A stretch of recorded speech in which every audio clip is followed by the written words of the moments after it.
Hi everyone, and welcome to my sewing corner. I'm Paige, and in this video I'm going to be showing you how I made this sparkly tree skirt. It's really pretty and shiny, but it sparkles best under the tree, so let me show you that really quick.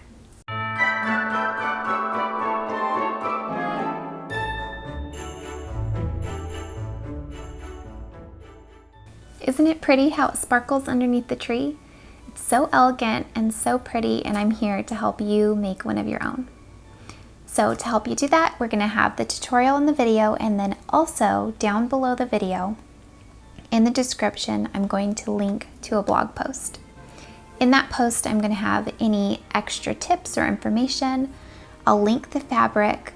I have a circle skirt calculator, which is exactly what you need to determine how much fabric to use for this.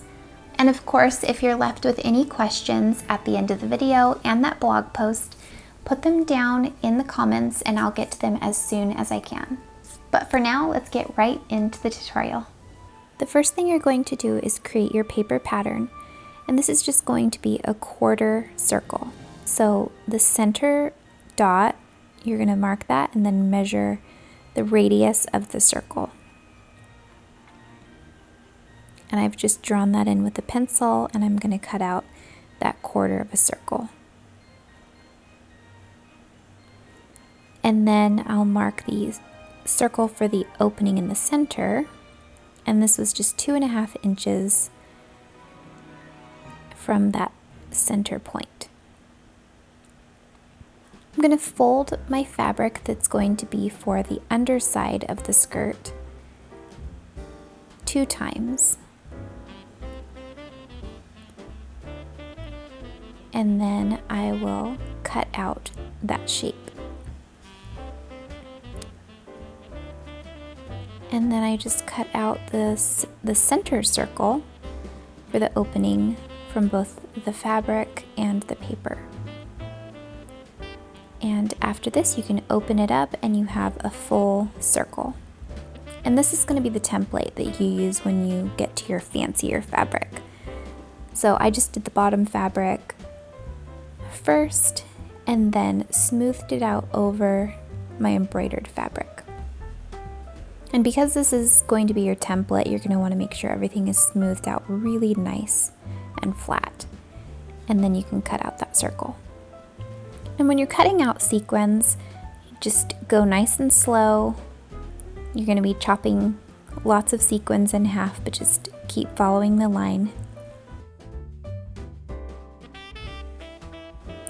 And then I decided where I wanted my opening to be, and just put my paper pattern on and cut a straight line. Now I'm going to prepare all of my bias strips for my piping. So I did a little sample.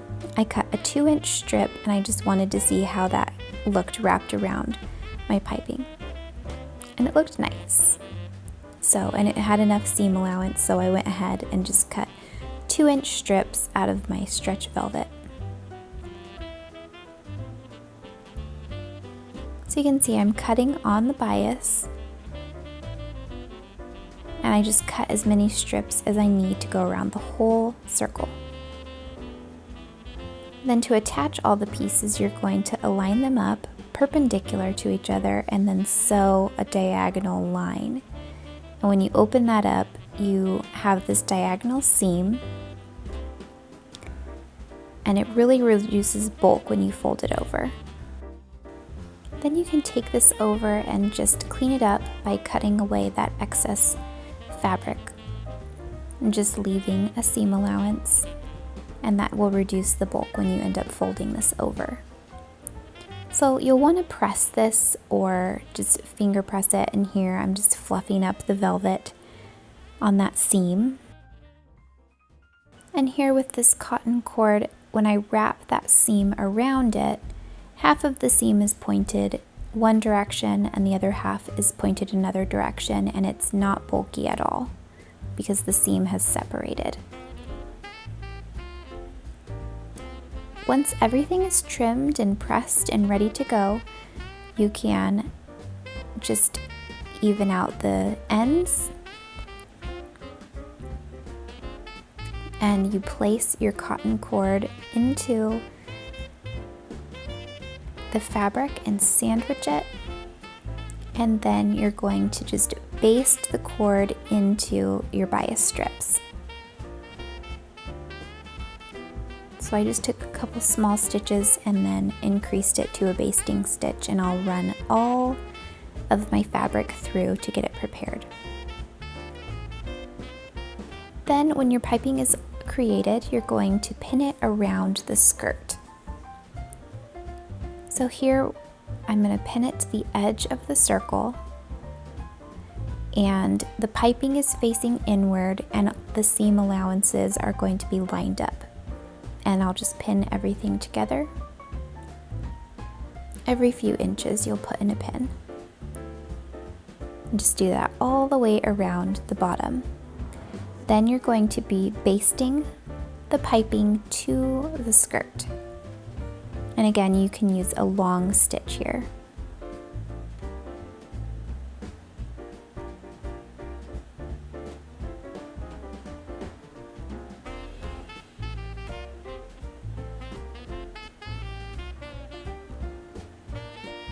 You can see when you tuck that back what it is going to end up looking like.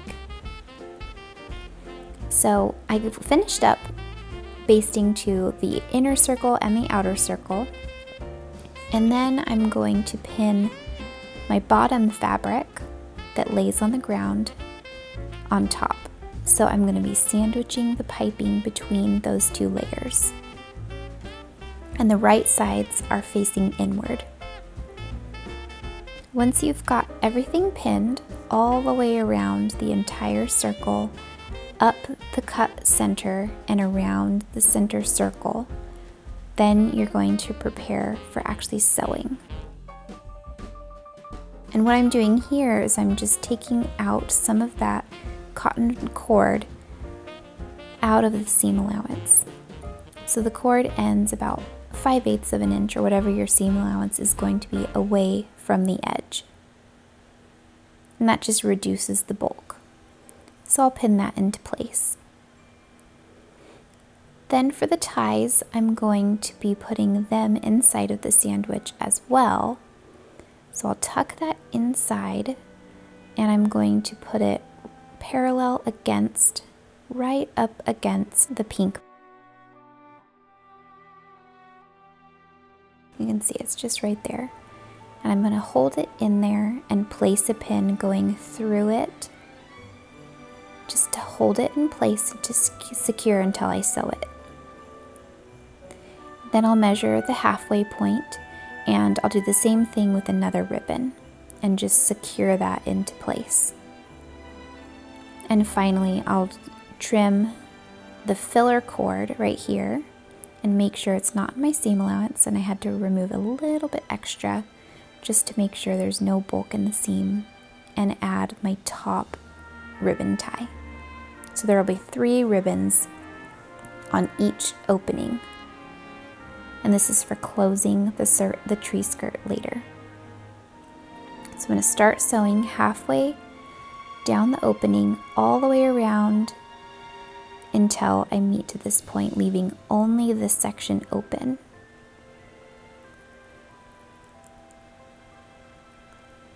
And now you just stitch all the way around the perimeter, going nice and slow.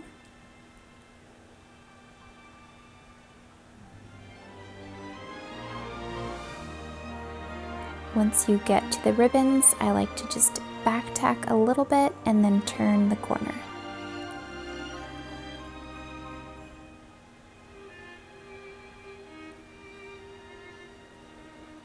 Because I was sewing with stretch fabric, I needed to just go slow, and I made it all the way around and left the opening. Now, because I'm going to be turning this, I want to reduce the bulk. So I'm going to reduce all the bulk in the corners where the piping is by just cutting that corner fabric all the way away. You can also cut around the center opening that goes around the tree trunk.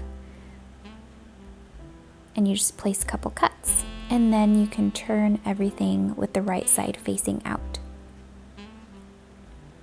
So you can see in that skirt opening, the ties are facing out. And that's how you tie it closed.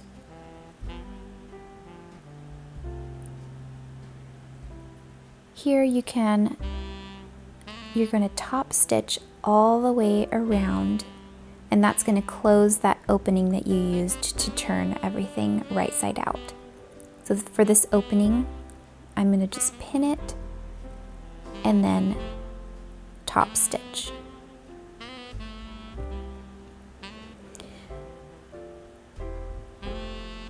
And this part was the trickiest with sewing the sequins because I had a few parts where the sequins were really thick. So I just had to sew nice and slow and make sure everything was flat and as smooth as possible. And anytime my needle had a hard time, I just moved the fabric over a little bit and slowly did it by hand until I got through that thicker section. And then the skirt is finished. You can give everything a final pressing and put it around your tree and tie it closed.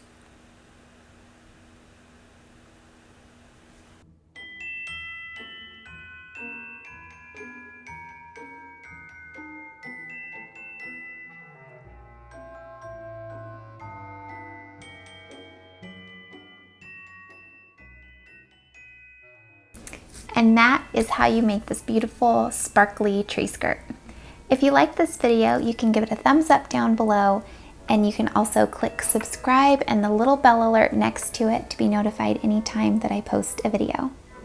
And if you make a tree skirt using this tutorial, you can tag me over on Instagram at Paige Handmade. I would love to see your work too. And as always, go get creative and make a tree skirt that you love. Bye!